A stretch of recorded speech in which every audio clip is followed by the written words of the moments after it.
যখন সে বের হবে তখন পৃথিবীর অবস্থাই চেঞ্জ হয়ে যাবে। এই পৃথিবীর আগের পৃথিবী থাকবে না, পৃথিবী থাকবে না এমন। যত দিন যাবে পৃথিবী তার ধ্বংসের দিকে যাবে, আস্তে আস্তে আস্তে আস্তে পৃথিবী তার ধ্বংসের দিকে যাবে এবং কিয়ামতের সমস্ত আলামত প্রকাশিত হয়ে যাবে ইনশাআল্লাহ তাআলা। হাতে সময় বেশি নাই। সেই 1400 বছর আগে নবীজি বলেছেন যে আমার উম্মত আর কিয়ামতের মাঝখানের দূরত্ব হচ্ছে আসর থেকে মাগরিবের ওয়াক্তের মতো। বুঝাতে পারছি না? আসরের ওয়াক্ত, এই যে এখন আসরের ওয়াক্ত, মাগরিব হতে কতটুকু সময় বাকি আছে? 1.5 ঘন্টা, 2 ঘন্টা। আল্লাহর কাছে উম্মতে মুহাম্মাদি এবং কেয়ামত আর উম্মতে মুহাম্মাদি এর মাঝখানে দূরত্ব হচ্ছে আসর থেকে মাগরিবের মতো। তাহলে কতটুকু সময় বাকি আছে আপনি ভাবেন। এই হাদিসটা বলেছেন নবীজি 1400 বছর আগে, আমি 1400 বছর পরে বললাম। প্রিয় দিনী ভাইয়েরা, কেমন আছেন আপনারা? সবাই সিয়াম রেখেছি তো? আলহামদুলিল্লাহ। আমরা আল্লাহ পাকের দরবারে শুকরিয়া জানাই যে আল্লাহ পাক আমাদেরকে মাহে রমাদানে সুস্থ শরীরে সওম রাখার তৌফিক দান করেছেন। আলহামদুলিল্লাহ। রমাদান মাস কি কারণে মহিমান্বিত? রমাদান মাসে এমন কি হয়েছে যেই কারণে রমাদান মাসকে আমরা সম্মান করি, সওম রাখি এবং রমাদান মাসকে কেন্দ্র করে আমরা বিভিন্ন নেক আমল করে থাকি? এর বিশেষ ঘটনাটা কি, বিশেষত্ব কি? আল্লাহ পাক এর উত্তর দিয়েছেন সূরাতুল বাকারা এর 185 নম্বর আয়াতে। আল্লাহ রাব্বুল আলামিন বলছেন, বা'দা আউযু বিল্লাহি মিনাশ শাইতানির রাজীম, আল্লাহ পাক বলছেন, শাহরু রমাদানাল্লাযী উনজিলা ফীহিল কুরআন, রমাদান সেই মাস যেই মাসে কুরআনুল কারীম নাজিল করা হয়েছে। কি নাজিল করা হয়েছে? রমাদান সেই মাস যেই মাসে কুরআনুল কারীম নাজিল করা হয়েছে। হুদাল লিন্নাস, পুরো মানব জাতির জন্য হেদায়েত স্বরূপ। ওয়া বাইয়িনাতিন মিনাল হুদা ওয়াল ফুরকান, কোরআন হচ্ছে বাইয়িনাত, সুস্পষ্ট প্রমাণ, নিদর্শন, এবং ফুরকান, সত্য মিথ্যা, ন্যায় অন্যায়ের একমাত্র মানদণ্ড। সত্য মিথ্যা, হক বাতিল, ন্যায় অন্যায় এর মানদণ্ড কি মানুষের জ্ঞান নাকি আল্লাহর ওহী? আল্লাহ পাকের সর্বশেষ ওহীর নাম কি? তাওরাত, জাবুর, ইনজিল না কোরআন? আল্লাহ পাক বলছেন সর্বশেষ ওহী, সত্য মিথ্যার চূড়ান্ত মানদণ্ড আল কোরআন আল্লাহ পাক নাজিল করেছেন রমাদান মাসে। বলেন সুবহানাল্লাহ। রমাদান মাসে একটা রাত আছে লাইলাতুল কদর। লাইলাতুল কদর 27 রমাজানেই হবে জরুরি না। শেষ দশকের বিজোর রাতগুলোর যে কোনো রাতে লাইলাতুল কদর হতে পারে। হতে পারে 21-এর রাত, হতে পারে 23 বা 25 বা 27 বা 29। ইন্না আনজালনাহু ফি লাইলাতুল কদর, আল্লাহ পাক বলছেন নিঃসন্দেহে আমি কোরআনকে নাজিল করেছি লাইলাতুল কদরে। ওয়ামা আদরাকা মা লাইলাতুল কদর, হে নবী আপনি কি জানেন লাইলাতুল কদর কি জিনিস? লাইলাতুল কদরি খায়রুম মিন আলফি শাহর, এই রাতটা হচ্ছে 1000 মাসের চাইতে উত্তম। কোরআন নাজিল করার কারণে লাইলাতুল কদর 1000 মাসের চেয়ে উত্তম। এই লাইলাতুল কদরে আপনি ইবাদত করলে 1000 মাস ইবাদতের নেকি পাবেন ইনশাআল্লাহ। সুবহানাল্লাহ। তানাজ্জালুল মালায়েকাতু ওয়ার রূহ, এই রাতে মালায়েকা নাজিল হন, অবতীর্ণ হন বা অবতরণ করেন এই পৃথিবীতে, এবং জিবরাইল আলাইহিস সালাম এই পৃথিবীতে আসেন, নেককার বান্দাদের জন্য দোয়া করতে থাকেন। সালামুন হিয়া হাত্তা মাতলাইল ফজর, সকাল পর্যন্ত এই রাতে শান্তি বিরাজ করে। এই রাতে জিবরাইল আলাইহিস সালাম ফেরেশতাদেরকে নিয়ে আসেন, প্রত্যেকটা কাজের ফয়সালা অর্থাৎ 1 বছরের তাকদীর নতুন করে নবায়ন করা হয় লাইলাতুল কদরের রাতে। আল্লাহ পাক বলছেন এই কদরের রাতেই আমি কোরআন নাজিল করেছি। আর এই কোরআন যে মাসে নাজিল করা হয়েছে তার নাম কি? রমাদান মাস। তাহলে রমাদান মাসের সবচেয়ে গুরুত্বপূর্ণ বিষয়টা হচ্ছে আল কোরআন নাজিল হওয়া। এই তো কথা কি বুঝতে পারছেন? রমাদান মাসের সবচেয়ে গুরুত্বপূর্ণ ইভেন্টটা কি? আল কোরআন নাজিল হওয়া। যেই কোরআন নাজিল হওয়ার পরে আইয়ামে জাহেলিয়াতে আরবের যত নোংরা সংস্কৃতি ছিল সব কিছু ধুয়ে মুছে পরিষ্কার হয়ে গেছে, হয়নি? আইয়ামে জাহেলিয়াতে শিরিক ছিল, আইয়ামে জাহেলিয়াতে সুদ ছিল, সুদ। আইয়ামে জাহেলিয়াতে মাদক দ্রব্যের প্রচলন ছিল, নারীর অবমাননা ছিল, মেয়েদেরকে জীবন্ত কবর দেওয়া হতো, জেনা ছিল, ব্যভিচার ছিল, ধর্ষণ ছিল, মেয়েদের অধিকার ছিল না, দাস প্রথা ছিল, জুলুম ছিল, অন্যায়, মারামারি, কাটাকাটি, রাহাজানি, যুদ্ধ বিগ্রহ, এগুলো আইয়ামে জাহিলিয়াতে পূর্ণ ছিল। এইরকম একটা জাহিলি সমাজকে মাত্র 23 বছরের ব্যবধানে আল্লাহ রাব্বুল আলামিন পরিবর্তন করে দিলেন। সুবহানাল্লাহ।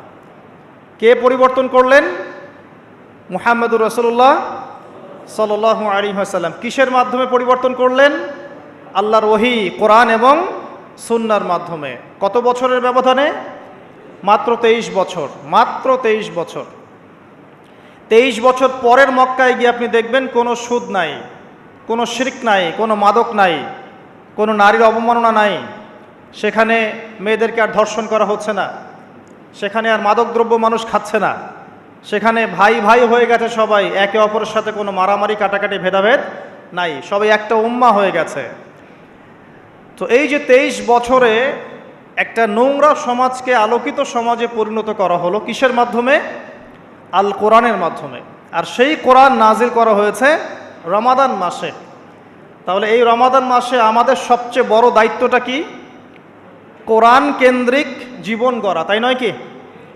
কোরআন কেন্দ্রিক জীবন গড়া, কোরআন পড়তে শেখা, কোরআন মানুষকে শেখানো, কোরআনের অর্থটা বোঝা, কোরআনকে নিয়ে গবেষণা করা, কোরআনের দাওয়াত মানুষকে দেয়া এবং কোরআনের যে বিধান এটা বাস্তবায়নের চেষ্টা করা।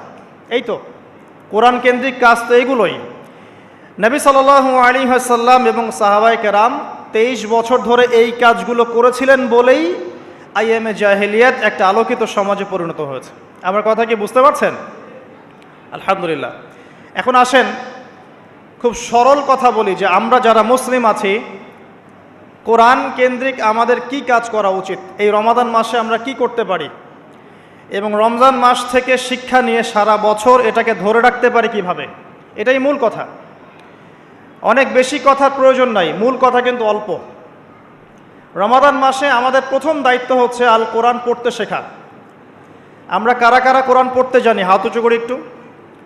মাশাআল্লাহ, বেশিরভাগ মানুষই কোরআন পড়তে জানেন, আলহামদুলিল্লাহ।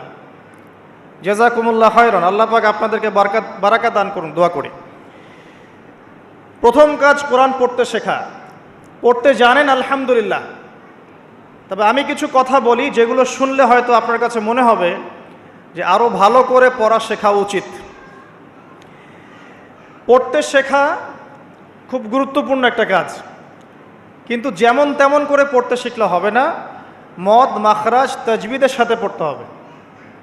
যেমন একটা অক্ষর আছে কফ, বড় কফ, যেমন কফ দিয়ে একটা শব্দ আছে কুল। আপনারা সূরায় পড়ছেন নামাজে, কুল হু আল্লাহু আহাদ, তাই পড়ছেন না? তো এই কুল শব্দের অর্থ হচ্ছে বলুন। কিন্তু আপনি যদি কফ এর মাখরাজটা ভুল করেন এবং কফ না বলে আপনি ছোট কাফ পড়েন এবং কুল না পড়ে আপনি কুল পড়েন, বলেন যে কুল হু আল্লাহু আহাদ, তাহলে অর্থটা পরিবর্তন হবে। অর্থ দাঁড়াবে খাও আল্লাহ এক এবং অদ্বিতীয়। আমি কি বুঝাতে পারছি?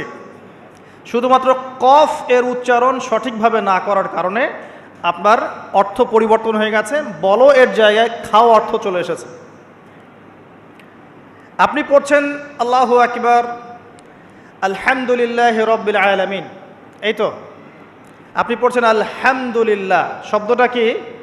আলহামদুলিল্লাহ। এই হা এর মাখরাজ কোথায়? হা এর মাখরাজ কোথায় বলেন একজন? কণ্ঠনালীর মাঝখান থেকে। এখান থেকে আপনি উচ্চারণ করছেন আলহামদুলিল্লাহি রাব্বিল আলামিন, অর্থ দাঁড়াচ্ছে সমস্ত প্রশংসা জগৎসমূহের রব আল্লাহর জন্যে। ঠিক আছে? কিন্তু আপনি এই হায়ে হুত্তির জায়গায় যদি হায়ে হাওয়াস পড়েন, যার মাখরাজ অন্য জায়গা থেকে, আপনি পড়ছেন ফর এক্সাম্পল আলহামদুলিল্লাহি রাব্বিল আলামিন, যেমনটা অনেকেই পড়ে থাকে। কেমন আছেন? আলহামদুলিল্লাহ ভালো আছে, তাই না? কেমন আছেন? আলহামদুলিল্লাহ ভালো আছে। তো আলহামদুলিল্লাহ না বলে সে বলেছে আলহামদুলিল্লাহ, তো যে হায়ের উচ্চারণ পরিবর্তন হয়ে গেছে, এই কারণে অর্থ পরিবর্তন হয়ে দাঁড়াবে যে সমস্ত নিন্দা আল্লাহর জন্যে, যিনি জগৎসমূহের রব। আমার কথা কি বুঝতে পারছেন? শুধু হা এর মাখরাজ ভুল হওয়ার কারণে এই সমস্যা হলো।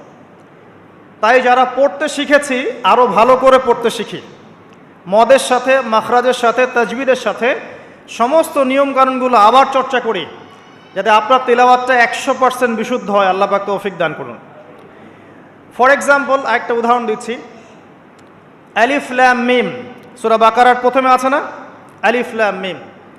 এই আলিফ লাম মিমের অর্থ আছে, কিন্তু আল্লাহ ছাড়া এই অর্থ কেউ জানেন না। এর অর্থ আমরা করতে পারবো না, কিন্তু অর্থ আছে। যালিকাল কিতাব লা রাইবা ফিহ, এটা এমন একটা কিতাব যে কিতাবের মধ্যে কোনো সন্দেহ নাই, কোনো সন্দেহ নাই। এই যে নাই, এর অর্থটা হচ্ছে লা, মানে নাই। লা রাইবা, কোনো সন্দেহ নাই। রয়ব মানে সন্দেহ, লা মানে না। লা রাইবা, কোনো সন্দেহ নাই, ফিহি এর মধ্যে, মানে এই কিতাবের মধ্যে। এখানে লায়ের উপর কি মদ আছে? লায়ের উপরে কি মদ আছে না? লাকে টানতে হবে না? কি বলেন? লাকে টানতে হবে না? লাকে টানতে হবে। লা রাইবা ফি, লাকে টানতে হবে। এই যে বলি আমরা লা ইলাহা, লাই টান নাই? লা ইলাহা, লাই টান আছে না? আছে। ইল্লাল্লাহ, কোনো ইলাহ নেই আল্লাহ ছাড়া। তো এই যে আপনি পড়ছেন লা রাইবা ফি, ঠিক আছে, কিন্তু আপনি যদি মদটাকে ভুল করেন এবং আপনি পড়েন যালিকাল কিতাব লা রাইবা ফি, লায়ে কি করেন নাই? মদ করেন নাই, লাই আপনি টানেন নাই, কিন্তু পড়েছেন যালিকাল কিতাব লা রাইবা ফি। অর্থ কি হবে? অর্থ হবে এটা এমন একটা কিতাব যে কিতাবে অবশ্যই সন্দেহ আছে। আমি মনে হয় বুঝাতে পারছি না। তখন অর্থ দাঁড়াবে এমন যে এটা এমন একটা কিতাব যেই কিতাবে অবশ্যই সন্দেহ আছে। যদি আপনি লায়ে টান না দেন তাহলে অর্থ পরিবর্তন হবে। আপনি পড়ছেন কুল ইয়া আইয়ুহাল কাফিরুন, বলুন হে কাফেররা, লা আ'বুদু, আমি ইবাদত করি না, মা তা'বুদুন, যার ইবাদত তোমরা করো বা তোমরা করছো। এখানেও লায়ের মধ্যে মদ আছে, লা আ'বুদু মা তা'বুদুন। কিন্তু আপনি যদি মদ না করেন, যদি পড়েন কুল ইয়া আইয়ুহাল কাফিরুন লা আ'বুদু মা তা'বুদুন, অর্থ কি হবে? বলুন হে কাফেররা, বলুন হে নবী, হে কাফেররা, আমি অবশ্যই তার ইবাদত করি যার ইবাদত তোমরা করো। নাউযুবিল্লাহ। আমি কি বুঝাতে পারছি ভাই? অক্ষরের পরিবর্তনের কারণে, উচ্চারণের পার্থক্যের কারণে, টান কম বেশি হওয়ার কারণে কোরআনের অর্থ ঈমান থেকে কুফরির দিকে যেতে পারে। কথা কি বুঝতে পারছেন?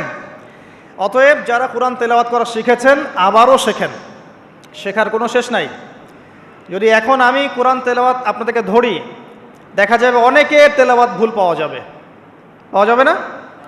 অতএব এই রমজান মাসটাকে কাজে লাগান, রমজান মাসে কোরআন তেলাওয়াত করা শেখেন।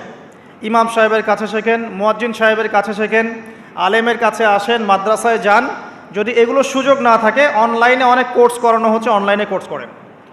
সবচেয়ে ভালো হয় মাদ্রাসায় গিয়ে পড়লে। যদি মাদ্রাসায় পড়তে না পারেন, অনলাইন অফলাইনে কোর্সের মাধ্যমে শিখেন। আপনাকে শিখতে হবে, যে কোনো নিয়মে হোক শিখতে হবে। নুরানি পদ্ধতি বলেন, বৈজ্ঞানিক পদ্ধতি বলেন, যে নিয়মেই বলেন, আপনাকে বিশুদ্ধ করে শিখতে হবে। এবার শিখে ফেললে আপনি কি পাবেন? খুব সংক্ষেপে বলছি। শিখে ফেললে আপনি কোরআন তেলাওয়াত করবেন নিয়মিত। আমি পরামর্শ দেই প্রত্যেক দিন 1 পারা করে পড়েন। প্রত্যেক দিন 1 পারা, তাহলে 30 দিন 30 পারা পড়া হবে। প্রত্যেক মাসে একটা করে খতম দিতে পারবেন, আপনি বছরে 12টা খতম দিতে পারবেন।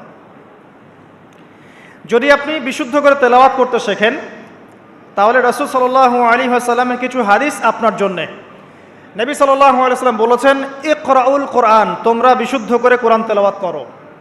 ফাইন্নাহু ইয়াতি ইয়াউমাল কিয়ামা শাফিআন লিআসহাবিহি, কারণ কিয়ামতের দিন কোরআন তার পাঠকের পক্ষে সুপারিশ করবে। সুবহানাল্লাহ। তিনি বলছেন সূরা বাকারা এবং সূরা আলে ইমরান সুপারিশ করবে, ওই পাঠকের উপরে ছায়া প্রদান করবে। কিয়ামতের মাঠে কোনো ছায়া থাকবে? আল্লাহর আরশের ছায়া থাকবে, কোরআন আপনাকে ছায়া দিবে। সূরা আলে ইমরান, সূরা বাকারা আপনাকে ছায়া দিবে। বিশুদ্ধ করে তেলাওয়াত করা শিখলে আপনি রাত্রেবেলা সূরা মুলক তেলাওয়াত করবেন। কোন সূরা? সূরা মুলক। যে ব্যক্তি রাতের বেলা তেলাওয়াত করে, এই ব্যক্তি মৃত্যুবরণ করলে ইনশাআল্লাহ তাআলা তার কবরের আযাব হবে না। কবরের আযাব কি চারটাখানি কথা? সূরা মুলক তেলাওয়াত করলে এই ব্যক্তিকে সূরা মুলক কবরের আযাব থেকে বাঁচিয়ে দিবে ইনশাআল্লাহ। 30টা আয়াত মুখস্থ করে ফেলতে পারেন। কোরআন তেলাওয়াত করা শিখলে আপনি আয়াতুল কুরসি পড়তে পারবেন। কোনটা? আল্লাহু লা ইলাহা ইল্লা হুয়াল হাইয়ুল কাইয়ুম, এখান থেকে শেষ পর্যন্ত। সূরা বাকারার আয়াত নাম্বার 255। প্রত্যেক ফরজ নামাজের পর যে ব্যক্তি বিশুদ্ধ করে আয়াতুল কুরসি তেলাওয়াত করবে, মৃত্যু ছাড়া তার জান্নাতে যাওয়ার কোনো বাধা নাই। সুবহানাল্লাহ। আর ছোট্ট সূরা আছে কিছু, সূরা ফালাক, সূরা নাস, সূরা ইখলাস। সকালে 3 বার সূরা ইখলাস, 3 বার ফালাক, 3 বার নাস। বিকেলবেলা বা সন্ধ্যার পরে 3 বার সূরা ইখলাস, 3 বার ফালাক, 3 বার নাস। নবী সাল্লাল্লাহু আলাইহি ওয়াসাল্লাম বলছেন, এই ব্যক্তিকে দৃশ্য অদৃশ্যের যাবতীয় ক্ষতি থেকে বাঁচানোর দায়িত্ব আল্লাহ নিয়ে নেবেন ইনশাআল্লাহ। কোনো বিপদ আপদ বালা মুসিবত হঠাৎ করে আপনাকে আক্রমণ করবে না ইনশাআল্লাহ। এরপরে আছে সূরা বাকারার শেষের 3টা আয়াত, লিল্লাহি মা ফিস সামাওয়াতি, এখান থেকে ফানসুরনা আলাল কওমিল কাফিরিন পর্যন্ত। নবী সাল্লাল্লাহু আলাইহি ওয়াসাল্লাম বলেছেন, যে ব্যক্তি রাতের বেলা এই আয়াতগুলো তেলাওয়াত করবে, সারা রাত নফল নামাজ পড়লে যে নেকি হতো, এই 3টা আয়াত তেলাওয়াত করলে সে নেকি হয়ে যাবে ইনশাআল্লাহ। এগুলো কি চারটাখানি কথা? যখন সে বের হবে তখন পৃথিবীর অবস্থাই চেঞ্জ হয়ে যাবে। এই পৃথিবীর আগের পৃথিবী থাকবে না। পৃথিবী থাকবে না এমন। যত দিন যাবে পৃথিবী তার ধ্বংসের দিকে যাবে। আস্তে আস্তে আস্তে আস্তে পৃথিবী তার ধ্বংসের দিকে যাবে এবং কিয়ামতের সমস্ত আলামত প্রকাশিত হয়ে যাবে ইনশাআল্লাহ তাআলা। হাতে সময় বেশি নাই। সেই 1400 বছর আগে নবীজি বলেছেন যে আমার উম্মত আর কিয়ামতের মাঝখানের দূরত্ব হচ্ছে আসর থেকে মাগরিবের ওয়াক্তের মতো। বুঝাতে পারছি না? আসরের ওয়াক্ত, এই যে এখন আসরের ওয়াক্ত, মাগরিব হতে কতটুকু সময় বাকি আছে? 1.5 ঘন্টা, 2 ঘন্টা। আল্লাহর কাছে উম্মতে মুহাম্মাদি এবং কেয়ামত আর উম্মতে মুহাম্মাদি এর মাঝখানে দূরত্ব হচ্ছে আসর থেকে মাগরিবের মতো। তাহলে কতটুকু সময় বাকি আছে আপনি ভাবেন। এই হাদিসটা বলেছেন নবীজি 1400 বছর আগে, আমি 1400 বছর পরে বললাম। তিনি 1400 বছর আগে কথা বলেছেন। কিন্তু আপনাকে বিশুদ্ধ করে তেলাওয়াত করা শিখতে হবে আগে। সূরা আলে ইমরানের শেষের 10টা আয়াত রাতের বেলা তিলাওয়াত করা সুন্নাহ, সারা রাত নফলের নেকি পাওয়া যায়। সূরাতুল কাফিরুন, কুল ইয়া আইয়ুহাল কাফিরুন, এই সূরাটা যদি কেউ ঘুমানোর সময় পাঠ করে, রাতে শোয়ার সময় পাঠ করে, আল্লাহ নবীজি বলছেন সেই ব্যক্তিকে আল্লাহ পাক শিরকের পাপ থেকে বাঁচাবে। কোন পাপ? শিরকের পাপ। আর আমি অনেক লেকচারে বলেছি যে প্রতি 1000-এ 999 জন মানুষ জাহান্নামে যাবে। প্রতি 1000-এ 999 জন মানুষ জাহান্নামে যাবে। তাদের আমল নামায় যে পাপটা থাকবে তার নাম হচ্ছে শিরক। কথায় শিরক, কাজে শিরক, বিশ্বাসে শিরক। আর এই শিরকে এখন আমরা হাবুডুবু খাচ্ছি। মুসলিমরা বিশ্বাস করে আল্লাহ ছাড়া অন্য কেউ সন্তান দিতে পারে। বিশ্বাস করে না? বিশ্বাস করে। মানুষ এখন বিশ্বাস করে আল্লাহ ছাড়া অন্য কেউ মহাবিশ্ব সৃষ্টি করেছে, বা মহাবিশ্ব এমনি এমনি সৃষ্টি হয়েছে বিগ ব্যাংয়ের মাধ্যমে, আল্লাহ সৃষ্টি করে নাই। মানুষ মনে করে জমিনে মানুষের বিধান চলবে, আল্লাহর বিধান জাদুঘরে থাকবে। এটা মানুষ মনে করে। মানুষ মনে করে মানুষ আল্লাহর হালালকে হারাম করতে পারে, আল্লাহর হারামকে হালালও করতে পারে। এটা মানুষের স্বাধীনতা, বাক স্বাধীনতা, ব্যক্তি স্বাধীনতা মানুষ মনে করে। মানুষ মনে করে যে আল্লাহ ছাড়া অন্য কাউকে সেজদা করা যায়, আল্লাহ ছাড়া অন্য কেউ সন্তান দিতে পারে, আল্লাহ ছাড়া অন্য কেউ ভালো মন্দের মালিক, জীবন মৃত্যুর মালিক, কল্যাণ অকল্যাণের মালিক, মানুষ এগুলো মনে করে। মানুষ এখন শিরিকে হাবুডুবু খাচ্ছে, বিশ্বাসে শিরিক করে, কথায় শিরিক করে, অথবা কাজে শিরিক করে। মুসলিমরা আল্লাহ ছাড়া অন্য কাউকে সেজদা করে না, মুসলিমরা কবরে সেজদা করে না, মাজারে সেজদা করে না, মুসলিমরা কবরকে কেন্দ্র করে তাওয়াফ করে না, মুসলিমরা হাতে সুতা বালা পড়ে না, মুসলিমরা হাতে আংটি পড়ছে এবং মনে করছে যে এই আংটি ওকে রোগ থেকে বাঁচাবে, এই সুতা ওকে রোগ থেকে বাঁচাবে। মুসলিমরা চন্দ্র সূর্য গ্রহ নক্ষত্রের কাছ থেকে কল্যাণ কামনা করে। মুসলিমরা মনে করে যে মানুষ আগামীকালকের আবহাওয়া বলতে পারে। মুসলিমরা রাশিচক্রে বিশ্বাস করে। মুসলিমরা টিয়া পাখির কথাই বিশ্বাস করে। দেখেন রাস্তার পাশে টিয়া পাখি বসে আছে, ভাগ্য গণনা করছে। এগুলো মুসলিমরা করে। শিরকের শেষ নাই। আমি একটা বইয়ের নাম বলি মাঝে মাঝেই, বইটার নাম হচ্ছে কিতাবুত তাওহীদ। কি নাম? কিতাবুত তাওহীদ। এই বইটা বাসায় কিনেন, দেখবেন শিরিক কত প্রকার, কি কি সব কিছু লেখা আছে এখানে, এবং কতভাবে আমরা শিরিক করি এটা লেখা আছে এখানে, বাঁচবেন কিভাবে সেটাও লেখা আছে। যাই হোক, সূরাতুল কাফিরুন যে ব্যক্তি শোয়ার সময় পড়বে, আল্লাহ পাক তাকে শিরকের পাপ থেকে বাঁচিয়ে রাখবে ইনশাআল্লাহ তাআলা। আল্লাহ পাক শিরকের একটা গোপন পাপ আছে, গোপন শিরক, রিয়া, মানুষকে দেখানোর জন্য আমল করা, লোক দেখানো আমল, এটা থেকেও আল্লাহ পাক বাঁচাবে সেই ব্যক্তিকে, যে ব্যক্তি সূরা কাফিরুন রাতের বেলা তেলাওয়াত করবে ঘুমানোর সময় ইনশাআল্লাহ তাআলা। আর অনেক সূরা আছে। কারো যদি চোখ লাগা, বদনজর, জিন ঘটিত কোনো সমস্যা হয়, সূরা জিনের প্রথম 10টা আয়াত পরে দম করে ফু দিবেন, দেখবেন ইনশাআল্লাহ রোগী ভালো হয়ে গেছে ইনশাআল্লাহ। কারো যে কোনো অসুস্থতা থাকলে চিকিৎসা করবেন, ওষুধপত্র খাবেন, সব ঠিক আছে। তার আগে সূরা ফাতিহা পড়বেন। সূরা ফাতিহা পড়ে নিজের গায়ে দম করবেন, পানিতে দম করে খাবেন, দেখবেন সূরা ফাতিহার মধ্যে শিফা আছে। সূরা ফাতিহার মধ্যে শিফা আছে। এই সূরা আরেকটা নাম হচ্ছে আয়াতুশ শিফা। এই সূরার মধ্যে শিফা আছে, আরোগ্য আছে, আর অনেক আয়াত আছে, এগুলো বলতে গেলে সময় শেষ হয়ে যাবে। প্রথম যে কাজ আমাদের, সেটা হলো আল কোরআনকে বিশুদ্ধ করে পড়তে শেখা। আমার কথা কি বুঝতে পারছেন? যারা পড়া শিখেছেন আবার পড়া শেখেন। কারণ কি, আমি বললাম আপনার অক্ষরের পার্থক্যের কারণে, মদ মাখরাজের পার্থক্যের কারণে, তাজবিদের নিয়মের ভুল ত্রুটির কারণে অর্থ পরিবর্তন হয়ে যেতে পারে। তখন সারাটা জীবন আপনি ভুল পড়ে যাবেন। আর আমি এটা আপনাকে হলফ করে বলতে পারি যে আপনি কোরআন যতটুকু তেলাওয়াত করছেন এবং নামাজে যে আরবিগুলো পড়ছেন, এগুলোর মধ্যে অনেক ভুল ভ্রান্তি আছে, আপনি জানেন না। যদি আপনি কোনো আলেমের কাছে যান, তাকে শোনান, তিনি আপনার ভুল ধরাতে পারবেন। অতএব আবার বিশুদ্ধ করে পড়া শেখেন। আল্লাহ পাক তৌফিক দান করুন। নবীজি বলেছেন সাল্লাল্লাহু আলাইহি ওয়াসাল্লাম, মান ক্বারাআ হারফাম মিন কিতাবিল্লাহি ফালাহু হাসানা।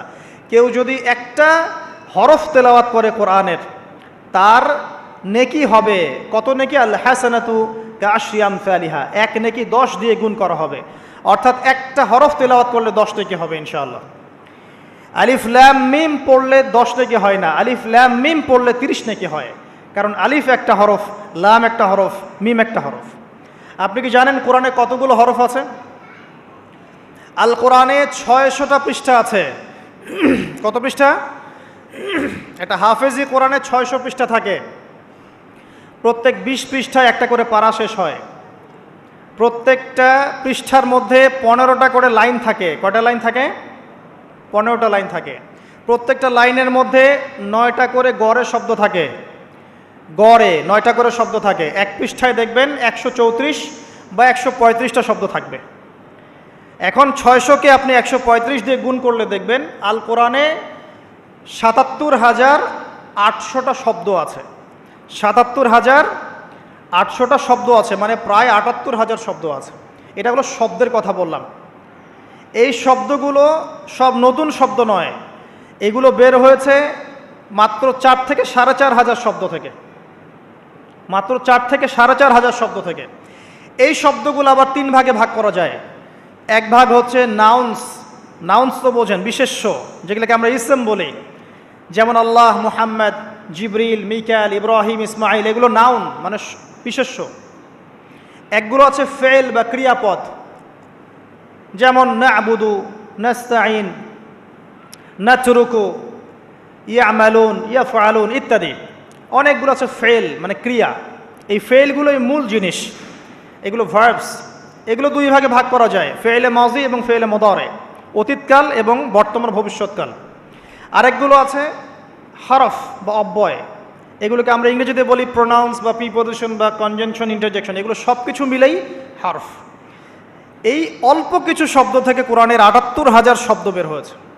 কোরআনের যদি কেউ ৪০০ থেকে ৫০০টা মাজদার জানে, মাত্র ৪০০ থেকে ৫০০টা মাজদার, ইনশাআল্লাহ তাআলা সে কোরআনের ৭০% অনুবাদ করতে পারবে ইনশাআল্লাহ। কথা কি বুঝতে পারছেন? হয়তো কিছু বুঝতে পারছেন না। মাত্র ৪০০ থেকে ৫০০টা মাজদার, মূল ওয়ার্ড, রুট ওয়ার্ড কেউ যদি জানে, এবং এই একটা শব্দ থেকে অনেকগুলো শব্দ তৈরি করার ট্রান্সফরমেশন পদ্ধতি আছে, একটা আরবি ব্যাকরণ একটা পদ্ধতি আছে, যে একটা শব্দ থেকে আপনি অনেকগুলো শব্দ তৈরি করতে পারবেন। আরবিতে এরকম পদ্ধতি আছে।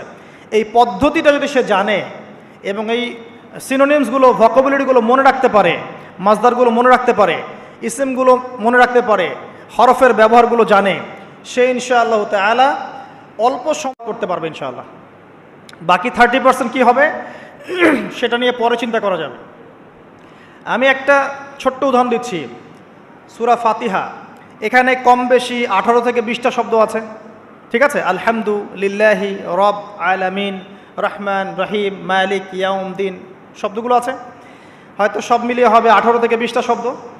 সূরা ফাতিহার এই শব্দগুলো কোরআনে রিপিট করা হয়েছে ৭৮০০ বার। কতবার?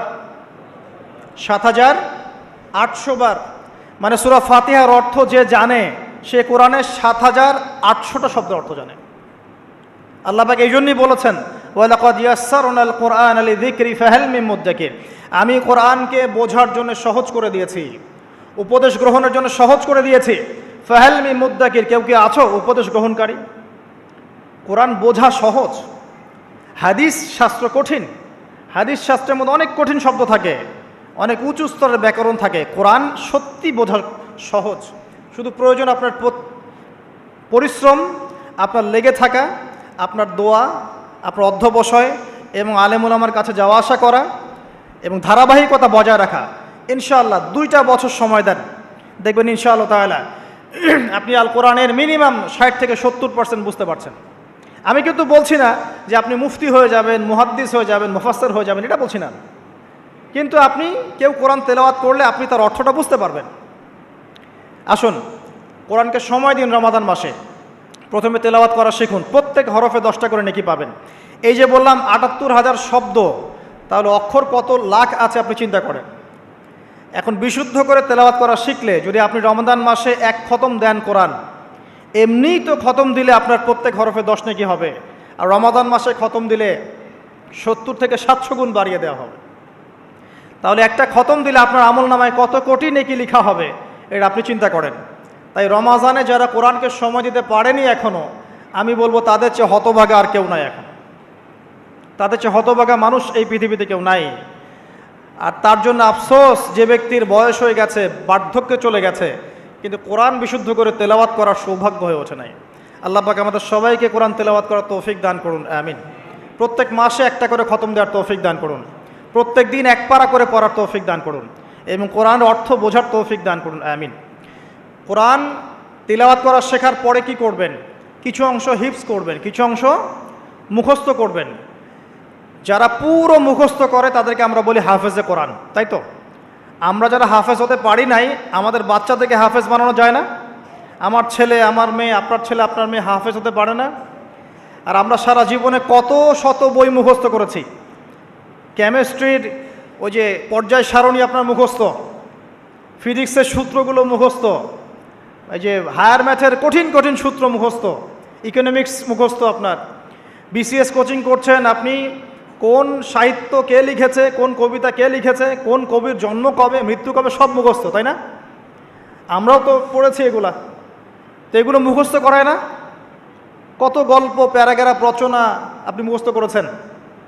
কোরআন 600 পৃষ্ঠার একটা কিতাব, আপনি মুখস্থ করতে পারবেন না, এটা কিন্তু বিশ্বাসযোগ্য কথা নয়। বরং পৃথিবীর কোনো বই মানুষ হুবাহু বলতে পারে না কোরআন ছাড়া।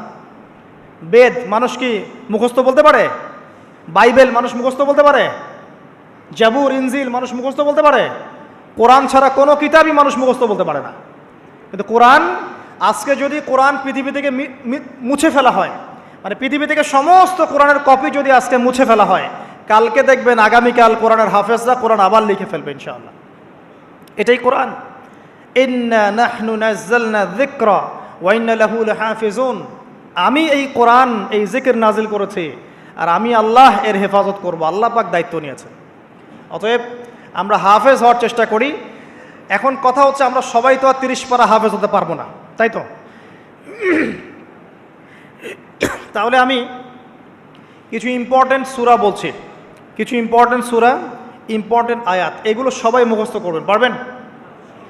1 নম্বর সূরা ফাতিহা, 2 নম্বর সূরা বাকারার প্রথম 5টা আয়াত, এরপর সূরা বাকারার 255 নম্বর আয়াত, আয়াতুল কুরসি, এরপর সূরা বাকারার শেষের 3টা আয়াত, এরপর সূরা আলে ইমরান শেষের 10 আয়াত, এরপর সূরা কাহফ প্রথম 10 শেষ 10, এরপর সূরা জিন প্রথম 10, এরপর সূরা মুমিনুন শেষের আয়াতগুলো, শেষের 10টা আয়াতের মতো, সূরা ফুরকান শেষের কিছু আয়াত, সূরা ফালাক, সূরা নাস, সূরা ইখলাস, সূরা কাফিরুন, এগুলো পড়া যাবে না?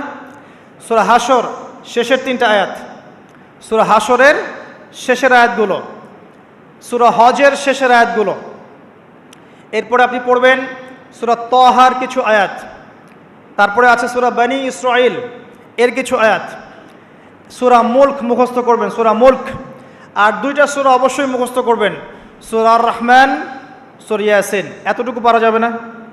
খুব বেশি পড়া দিলাম? আচ্ছা, এই রমজানে না পারি, এই রমজান থেকে আগামী রমজান আসা পর্যন্ত পারা যাবে না? পারা যাবে ইনশাআল্লাহ তাআলা। আল্লাহ পাক আমাদের সবাইকে কোরআনের মিনিমাম 1 পারা হিফজ করার তৌফিক দান করুন, আমিন। আর আমাদের বাচ্চাদেরকে আল্লাহ পাক কোরআনের হাফেজ হিসেবে কবুল করুন, বড় আলেম হিসেবে কবুল করুন, আল্লাহর দিনের বড় দায়ী এবং মুজাহিদ হিসেবে কবুল করুন, আমিন। এরপর কি কাজ? কোরআনের অর্থ বুঝতে হবে। বারবার একটা কথা বলি যে কোরআন তেলাওয়াত করলে প্রত্যেক হরফে 10 নেকি হবেই, অথবা 70 নেকি হবে, অথবা 700 নেকি হবে, কিন্তু অর্থ না বুঝলে কোরআনের মৌলিক হকটা আদায় হবে না। কিভাবে? যেমন আমি যদি বলি ওয়ালা তাকরাবুজ জিনা, কতজন এর অর্থ বুঝেছেন? হাত তোলেন দেখি। এই কয়েকজন অর্থ বুঝেছেন, বাকিরা বোঝেন নাই। যারা বোঝেন নাই তাদেরকে যদি আমি এখন বলে দেই যে ভাই বা চাচা, ওয়ালা তাকরাবুজ জিনা এর অর্থ হচ্ছে জেনার ধার কাছেও যেও না, এবার কি সে অর্থ বুঝতে পারে নাই? এখন এই যে সে অর্থটা বুঝতে পারলো, সে কি এই আয়াত থেকে হেদায়েতটা পেয়েছে না? জেনার কাছে যাওয়া যাবে না শিক্ষাটা পেয়েছে না? যদি অর্থটা না বুঝতো, সে কি শিক্ষা পেত না? যদি আমি বলি ইত্তাকুল্লাহ ওয়া যারু মা বাকিয়া মিনার রিবা, আল্লাহকে ভয় করো, সুদের অবশিষ্ট অংশ ছেড়ে দাও, ওয়া ইল্লাম তাফআলু ফা'যারু বিহারবিন মিনাল্লাহি ওয়া রাসূলিহি, যারা অর্থ জানে না তারা কি হেদায়েত পেয়েছে? পাবে। কিন্তু যারা অর্থ বুঝেছে তারা বুঝতে পারবে যে হ্যাঁ, আল্লাহ এখানে বলছেন যে ব্যক্তি সুদ খায় সে যেন আল্লাহ এবং তার রাসূলের সাথে যুদ্ধের ঘোষণা শুনে রাখে। তো অর্থ জানার দরকার নাই? কোরআনের অর্থ নিয়ে ইহুদিরা, খ্রিস্টানরা, ইসলামের দুশ্মনরা গবেষণা করছে। কোরআনের অর্থ নিয়ে ওরা গবেষণা করে আমাদের বিরুদ্ধে কি করছে? আমাদের বিরুদ্ধে বিভিন্ন কূটকৌশল চালছে। আর আমরা মুসলিমরা কোরআনের অর্থ বুঝতে যাচ্ছি না। এক শ্রেণীর মানুষ মনে করে যে কোরআনের অর্থ বুঝলে কিছু মানুষের ভাত আর টিকবে না জমিনের মধ্যে। কিছু মানুষ মনে করে যে কোরআনের অর্থ যদি সবাই বুঝে ফেলে তাহলে এক শ্রেণীর মানুষের ধর্ম ব্যবসা টিকবে না। আল কোরআনুল কারীম নির্দিষ্ট কিছু মানুষের জন্য নয়, পুরো মানব জাতির জন্যেই। একজন অমুসলিম কি কোরআন পড়ে হেদায়েত পেতে পারে না? একজন হিন্দু ভাই সে কোরআন পড়ে কি এক ঈশ্বরে বিশ্বাস করে ইসলাম কবুল করতে পারে না? তো কোরআন থেকে হেদায়েত পেতে হলে তো অর্থটা জানতে হবে। সূরা ফাতিহা আপনি পড়ছেন, অর্থ যদি না বোঝেন আপনার নামাজে মনোযোগ কিভাবে আসবে? মালিকি ইয়াউমিদ্দিন আপনি বলছেন নামাজের মধ্যে, মালিকি ইয়াউমিদ্দিন, বিচার দিনের মালিক। তারপরেও যদি আপনি চিন্তা করেন আমি এই জমিনের মালিক, তাহলে কি হবে? ইয়াকা না'বুদু ওয়া ইয়াকা নাস্তাঈন, আমরা নামাজে বলছি আল্লাহ শুধু আপনারই ইবাদত করি, আপনার কাছেই সাহায্য চাই। এই ব্যক্তি কি মসজিদ থেকে বের হয়ে কবরে সেজদা করতে পারবে? সে তো নামাজে বলেছে আমি শুধু আপনারই ইবাদত করি, আপনার কাছেই সাহায্য চাই। অতএব অর্থ জানার দরকার আছে না? রুকুতে কি পড়ছি, তাসবিতে সেজদায় কি পড়ছি, আত্তাহিয়াতুর অর্থ কি, দরুদ শরীফের অর্থ কি, দোয়ায়ে মাসুরার অর্থ কি, হাত তুলে আমরা কি দোয়া করি, এগুলো অর্থ বুঝলে নামাজে মনোযোগ বাড়বে না? কোরআন তেলাওয়াত করতে করতে অর্থ বুঝতে থাকলে আপনি কোরআনকে ফিল করতে পারবেন না, ভিতরে ঢুকতে পারবেন না। যখন আপনি অর্থটা বুঝবেন তখন দেখবেন আপনি কোরআনকে এত বেশি ফিল করবেন, মানে কোরআনকে আপনি ভিতর থেকে অনুভব করবেন যে কোরআন কি জিনিস, এর মধ্যে কত কাব্য আছে, সাহিত্য আছে, ইতিহাস আছে, কেসা আছে, শিক্ষণীয় বিষয় আছে, জাহান্নামের আয়াত আছে, জান্নাতের আয়াত আছে, বৈজ্ঞানিক আয়াত আছে, কৃষির আয়াত আছে, আকাশকে নিয়ে আয়াত আছে, ব্যবসা নিয়ে আয়াত আছে, আপনার পরিবার নিয়ে আয়াত আছে, মহিলাদেরকে নিয়ে আয়াত আছে, পুরুষদেরকে নিয়ে আয়াত আছে, জীববিজ্ঞান নিয়ে কথা আছে, মহাকাশ নিয়ে কথা আছে। এমন কোনো বিষয় নাই যেটা আল্লাহ পাক কোরআনে বলেন নাই। এমন কোনো বিষয় নাই যেটা আল্লাহ পাক কোরআনে বলেন নাই। যে কবি বা কাব্য বা সাহিত্য পছন্দ করে সে যদি সূরা হুদ পড়ে, সূরা শুআরা পড়ে, সে বুঝবে কাব্য সাহিত্য কাকে বলে। যে সাহিত্য উপন্যাস পছন্দ করে সে যদি সূরা ইউসুফ পড়ে, সূরা ইউসুফ, তাহলে বুঝবে যে উপন্যাস কাকে বলে, আহসানুল কসাস কাকে বলে। কেউ যদি এই ছন্দ চর্চা করতে ভালোবাসে সে সূরা রহমান পড়ে দেখুক ছন্দ কাকে বলে। কোরআনের এক একটা সূরা আপনি পড়েন, ভিতরে ঢোকেন, দেখবেন কোরআনকে আপনি ফিল করতে পারছেন। আর রমজান মাস ছাড়া অন্য কোন মাসে আপনি কোরআন চর্চা করবেন? রমজান মাস ছাড়া অন্য কোন মাসে কোরআনকে শিখবেন, বুঝবেন, আমল করবেন? আল্লাহ পাক বোঝার তৌফিক দান করুন, আমিন। আর অনেক কথা বলার ছিল কিন্তু সময় কম, এক কথায় কোরআন অর্থটা বোঝার চেষ্টা করেন। এখন অর্থ বুঝতে হলে কি করতে হবে? কঠিন। অর্থ বুঝতে হলে আপনাকে আরবির যে ক্লাসিক্যাল বইগুলো আছে ব্যাকরণে সেগুলো পড়তে হবে। আর এই বইগুলো কি একা পড়া যাবে? উত্তর না, এই বইগুলো একা একা পড়া যাবে না, ওস্তাদের কাছে যেতে হবে। মিজান মুনসাহেব পড়তে হবে আপনাকে, নাহু সরফের কিতাব পড়তে হবে, বালাগাতের কিতাব পড়তে হবে। এগুলো পড়ার পরে আপনি ইসম ফেল হরফ বুঝবেন, এসো আরবি শিখি পড়বেন, সফওয়াতুল মাজদার পড়তে হবে, অনেক বই পড়তে হবে। পড়ার পরে আপনি বুঝতে পারবেন কোরআনের ভাষাটা কি। তবে সবাই তো আর এটা পারবে না, পারবে? সবার পক্ষে তো পসিবল না। তাহলে সবার জন্য একটা সলিউশন, আপনার কাছে যে তাফসিরটাকে ভালো মনে হয়, তাফসিরে মারিফুল কোরআন হোক, তাফসির ইবনে কাসির হোক, তাফসিরে জালালাইন হোক, যেটা আপনার কাছে ভালো মনে হয় সেই তাফসির বাসায় কিনেন। বাসায় কিনে প্রত্যেক দিন 10টা করে আয়াতের অনুবাদ পড়েন। পারবেন? এটা কি কঠিন? সহজ। কিন্তু অনুবাদ পড়লেই কিন্তু আপনি কোরআন বুঝতে পারবেন না, এটা মনে রাখেন। কোরআনের অনুবাদটা কিন্তু কোরআন নয়, অনুবাদটা কিন্তু আমার ভাষায় আমি ট্রান্সলেট করেছি, কিন্তু আরবি থেকে আরবি বুঝতে না পারলে আপনি মূল কোরআনটা পাবেন না। আমি আসলে বুঝাতে পারছি না, মানে আমি বুঝছি জিনিসটা কিন্তু আমি আপনাকে বোঝাতে পারছি না। আরবি এই যে আপনার মনে করেন ওয়াদ্দুহা ওয়াল-লাইলি ইযা সাজা মা ওয়াদ্দা'আকা রাব্বুকা ওয়া মা ক্বালা ওয়ালাল আখিরাতু খায়রুল লাকা মিনাল উলা ওয়ালা সাওফা ইউ'তিকা রাব্বুকা ফাতারদা আলাম ইয়াজিদকা ইয়াতীমান ফাআওয়া ওয়া ওয়াজাদাকা দাল্লান ফাহাদা ওয়া ওয়াজাদাকা আইলান ফাআগনা فأما اليتيم فلا تقهر وأما السائل فلا تنهر وأما بنعمة ربك فحدث। এই যে আমি একটা সূরা তেলাওয়াত করলাম, আমি আরবি থেকে আরবি বুঝতে পেরেছি, আমি আরবি থেকে আরবি বুঝতে পারছি এটার, কিন্তু এর অর্থটা পড়লে আপনি আরবির ভিতরে ঢুকতে পারবেন না। আরবি যদি আপনি শিখেন, বোঝেন, আপনি ফিল করবেন যে কি দরদ দিয়ে আল্লাহ পাক কথাগুলো বলছেন। আলাম ইয়াজিদকা ইয়াতীমান ফাআওয়া, হে নবী আমি কি আপনাকে ইয়তীম অবস্থায় পাইনি, আপনাকে কি আশ্রয় দেইনি? এই যে কন্টেন্ট, ধারাবাহিকতা, প্রসঙ্গ, এর ফ্লেভার, এটা বুঝতে হলে আপনাকে আরবি ভাষা লাগবে। আর আরবি ভাষা শেখাটা নিজের উপরে ফরজ করে নেন। আমি এই কথাটা এত জোর দিয়ে কেন বললাম? ইমাম শাফিঈ রাহিমাহুল্লাহ বলেছেন, আরেক মাযহাবের ইমাম, ইমাম শাফিঈ রাহিমাহুল্লাহ, তিনি বলেছেন মুসলিমদের উপরে কোরআন শিক্ষাও যেমন ফরজ, কোরআনের ভাষা শিক্ষাও ফরজ।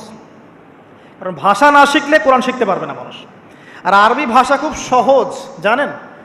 আরবি ভাষা সহজ। বাংলা ব্যাকরণ যত কঠিন, আরবি ব্যাকরণ এত কঠিন নয়। বাংলা ব্যাকরণ কঠিন না? সন্ধি, কারক, বিভক্তি, সমাস পড়াছেন না? সমাস এত সহজ, কঠিন না জিনিসগুলো? আরবিটা সহজ। ইংরেজিতে আপনি টেন্স পড়ছেন, ভয়েস, ন্যারেশন, কত কি পড়ছেন না? কঠিন। আরবিটা কিন্তু সহজ।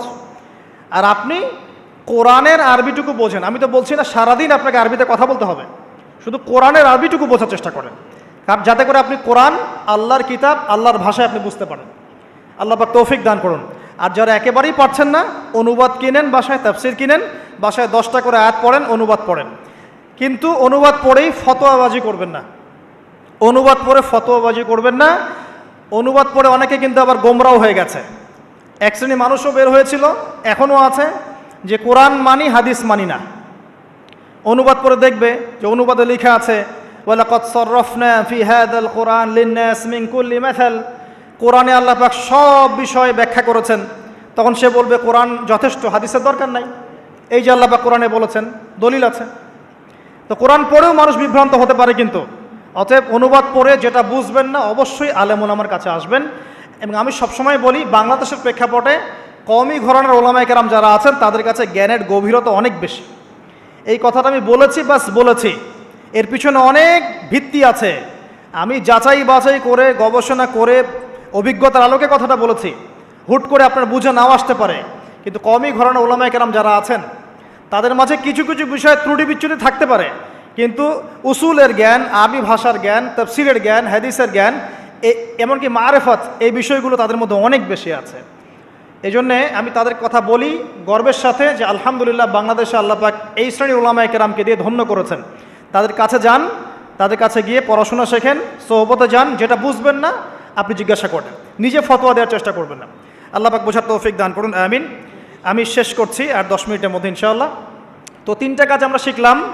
রমজান মাস কোরআন নাজিলের মাস, এই মাসে কোরআন শিখতে হবে। 1 নাম্বার, যারা তেলাওয়াত করতে জানি না অবশ্যই তেলাওয়াত করা শিখবো, যারা জানি আবারও শিখবো ইনশাআল্লাহ। 2 নাম্বার, আমাদেরকে অবশ্যই কিছু অংশ মুখস্থ করতে হবে। যদি পুরো অংশ মুখস্থ করতে নাও পারি, কিছু কিছু সূরা আয়াত বলেছি, এগুলো মুখস্থ করবেন ইনশাআল্লাহ তাআলা। 3 নাম্বার, অবশ্যই কোরআনের অর্থ বোঝার চেষ্টা করবেন, আরবি ভাষা শিখবেন, না পারলে তাফসীর কিনে পড়বেন, ওলামায়ে কেরামের কাছে গিয়ে জিজ্ঞাসা করে জেনে নেবেন।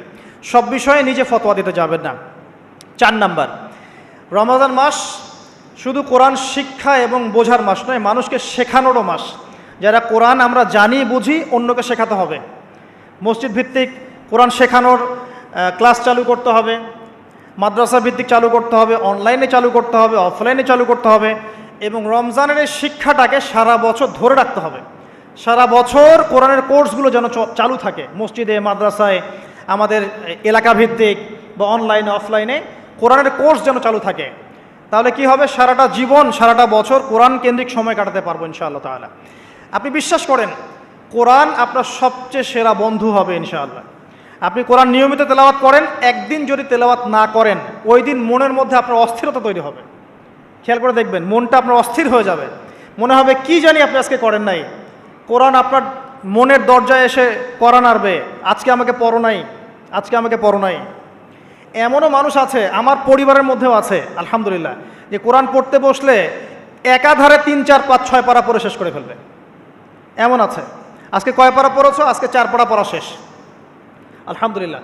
যারা পড়ার ভিতরে ঢুকে যায়, পড়ার ভিতরে ঢুকে গেছে, অর্থ বুঝছে, দেখবেন তার খাওয়ার ঠিক নাই, ঘুমের ঠিক নাই, তার পেশাব পায়খানাও ঠিক নাই, সে পড়ছে আর পড়ছে, পড়ছে আর পড়ছে। দেখবেন এই মহব্বত তৈরি হবে তখন, যখন আপনি কোরআনটা বুঝবেন, সময় দিবেন।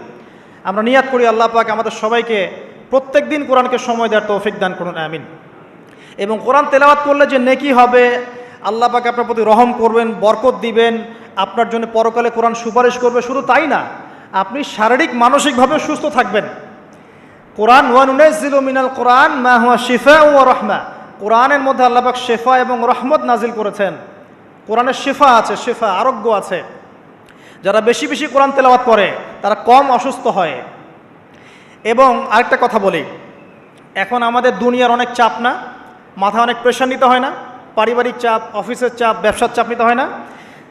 যে যত বেশি কোরআন তেলাওয়াত করে তার মাথার চাপ নেওয়ার ক্ষমতা তত বেশি হয়। উসমান রাদিয়াল্লাহু আনহুর বাড়ি ঘেরাও করে রেখেছে এক শ্রেণীর মানুষ, যারা তাকে হত্যা করতে চাচ্ছে, তারাও নাকি মুসলিম। তিনি জানেন যে এখন তারা এসে তাকে হত্যা করবে। শেষ সময় হলে আপনি কি করতেন? কিছু একটা তো করতেন, পালানোর চেষ্টা করতেন, অথবা ওসিয়ত করতেন, বা কিছু একটা করতেন, বা ওদেরকে প্রতিহত করার চেষ্টা করতেন। উসমান রাদিয়াল্লাহু আনহু কোরআন খুলে তেলাওয়াত করতে শুরু করলেন। তেলাওয়াত করতে করতে করতে করতে এই 1 পারা কি 1.5 পারা এই কাছাকাছি এসেছেন। তখন ওরা পিছন থেকে তার দাড়িটা ধরে গলার মধ্যে ছুরি চালিয়ে দিয়েছে। উসমান রাদিয়াল্লাহু আনহু যিন নূরাইন, দুইজন মেয়ের, রাসূল সাল্লাল্লাহু আলাইহি ওয়াসাল্লামের দুই মেয়ের জামাই, জান্নাতের সার্টিফিকেট প্রাপ্ত মানুষ, তাকে মানুষ জবাই করে হত্যা করেছে। তাকে মানুষ জবাই করে হত্যা করেছে। তার গলার থেকে এই রক্তের ফিনকি গিয়ে কোরআনের উপর গিয়ে পড়ল। শেষ আমল ছিল তার কোরআন তেলাওয়াত।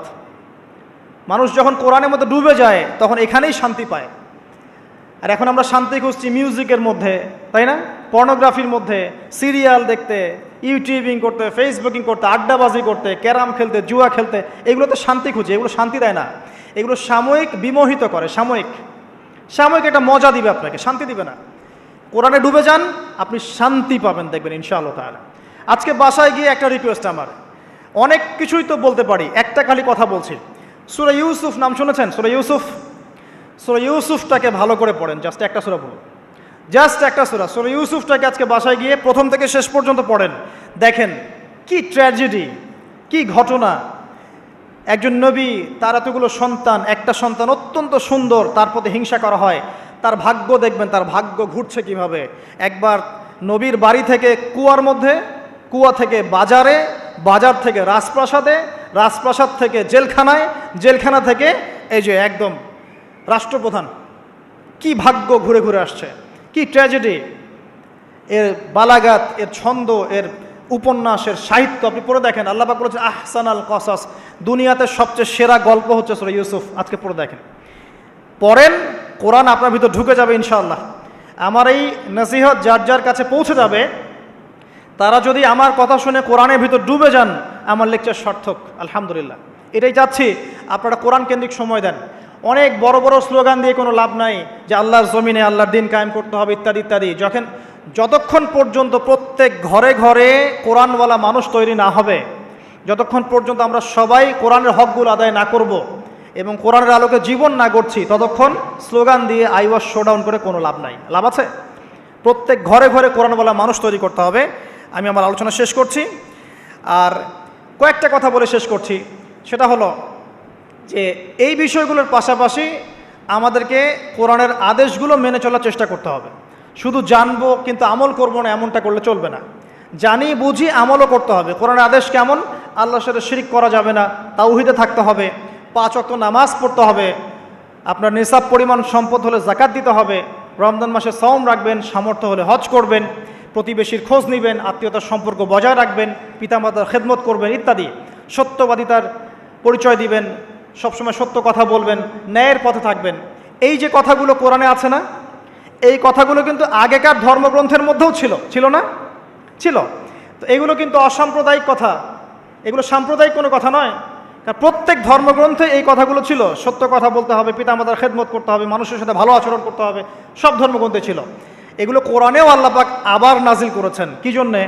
যাতে করে আমরা আমল করতে পারি। আল্লাহ পাক আমাদেরকে আমল করার তৌফিক দান করুন, আমিন। একই সাথে কোরআনের যত নিষেধ আছে, এই নিষেধগুলোও বর্জন করতে হবে।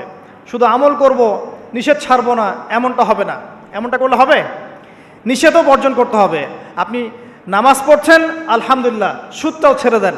আপনি যাকাত দিচ্ছেন, আলহামদুলিল্লাহ, ঘুষ নিয়েন না। আপনি হজ করছেন, উমরা করছেন, মাশাআল্লাহ, আপনি দুর্নীতি করেন না, মাপে কম দিয়েন না, সিন্ডিকেট করেন না, অন্যের সম্পদ আত্মসাৎ করেন না, জনগণের প্রতি জুলুম করেন না। আল্লাহ পাক আপনাকে তৌফিক দান করুন, আমিন। আদেশ মানছেন, মানেন, আলহামদুলিল্লাহ, একই সাথে নিষেধগুলোকে বর্জন করেন। আল্লাহ পাক তৌফিক ইনায়াত করুন, আমিন। অসংখ্য নিষেধ আছে। জেনার ধার কাছে যাওয়া যাবে না, মাদকদ্রব্য খাওয়া যাবে না, অন্যের সম্পদ আত্মসাৎ করা যাবে না, ইয়তীমের মাল ভক্ষণ করা যাবে না, পরকিয়া করা যাবে না, ব্যভিচার করা যাবে না, ইত্যাদি ইত্যাদি। মিথ্যা কথা বলা যাবে না, চুরি ডাকাতি করা যাবে না, অন্যকে ঠকানো যাবে না। কত নিষেধ আছে কোরআনে।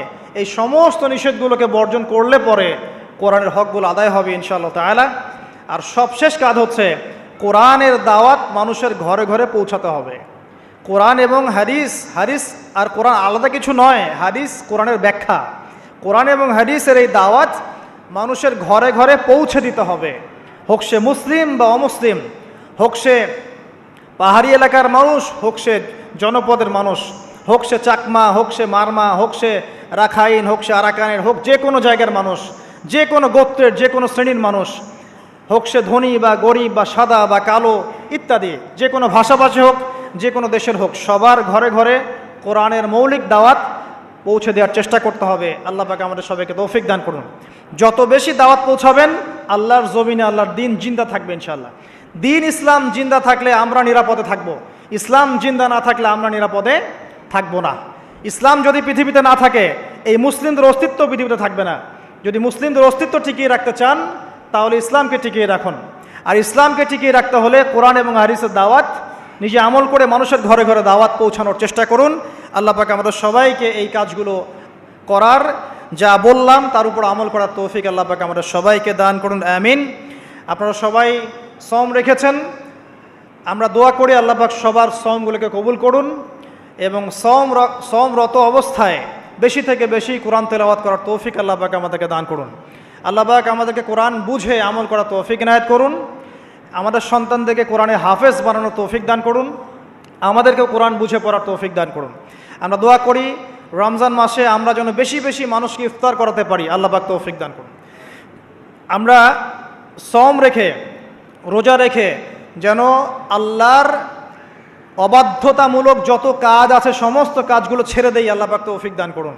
রমজান রোজা রেখে যেন আমরা মিথ্যা কথা না বলি, গীবত না করি, মানুষের বদনাম না করি, তহমত না দেই, মাপে কম না দেই, ইচ্ছা করে বাজারে সিন্ডিকেট না তৈরি করি, অন্যের সম্পদ আত্মসাৎ না করি, কাউকে কষ্ট না দেই।